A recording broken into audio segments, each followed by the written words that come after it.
Congress, ISF, CPM কেউ আমার কাছে অচ্ছুত না। কয়েক মাস পরই বিধানসভা ভোট, তার আগে নতুন দল তৈরির ঘোষণা করেছেন তৃণমূলের সাসপেন্ডেড সংখ্যালঘু বিধায়ক হুমায়ুন কবির। এবার নতুন জল্পনা উস্কে আইএসএফ, সিপিএম, কংগ্রেস এবং আসাদুদ্দিন ওবেসির মিমের উদ্দেশ্যে খোলাখুলি বার্তা দিলেন তিনি। আমার উদ্দেশ্য হচ্ছে তৃণমূলকে ক্ষমতাচ্যুত করা আর ভারতীয় জনতা পার্টিকে ক্ষমতায় আসতে না দেওয়া বাংলায়। আমার নীতিতে যারা বিশ্বাসী তারা কংগ্রেস, আইএসএফ, সিপিএম কেউ আমার কাছে অচ্ছুত না।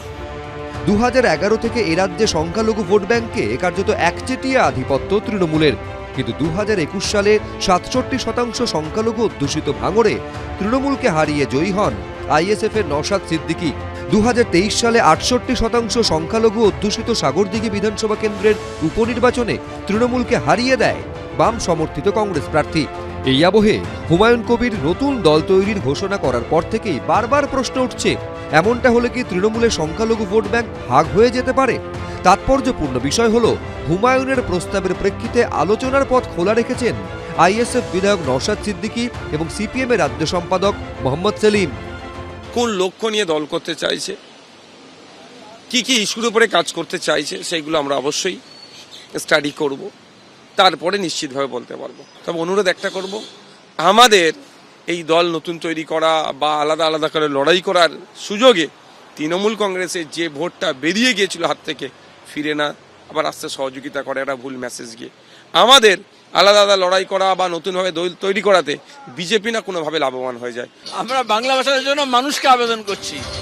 নতুন দলের সঙ্গী হিসাবে কংগ্রেসের আপত্তি নেই, এমনটা আগেও জানিয়েছেন হুমায়ুন কবির, কিন্তু এ রাজ্যে কংগ্রেস নেতৃত্বের একাংশকে নিয়ে ছুতমার্গ যে তা রয়েছে এদিন তা স্পষ্ট করে দিয়েছেন তিনি। কংগ্রেসের নেতাকে শুভঙ্কর সরকার সাইনবোর্ড সম্মিলিত প্রদেশ সভাপতি, তার কোনো পার্সেন্টেজই নাই।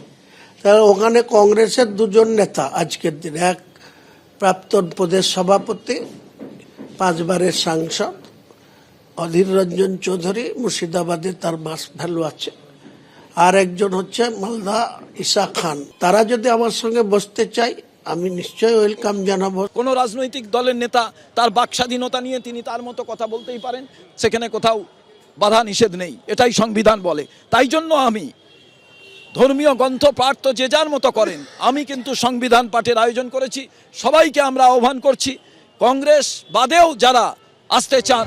হুমায়ুনের বার্তায় অবশ্য গুরুত্ব দিচ্ছে না তৃণমূল। বিজেপি ভোটের আগে গতবার দেখা গেছে চার্টার্ড ফ্লাইট পাঠিয়েছিল কিছু লোককে তৃণমূল থেকে নিয়ে যেতে, নানা কথা বলে। অনেকে গেছিলেন, কেউ তদন্ত এড়াতে, কেউ নানা অন্য কারণে।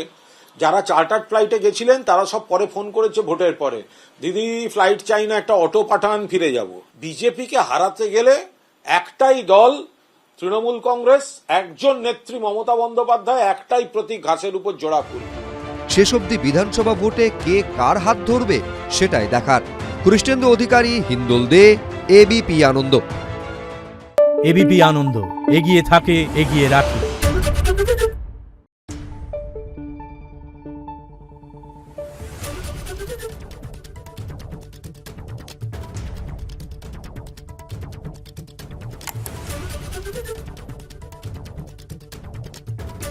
Thank you.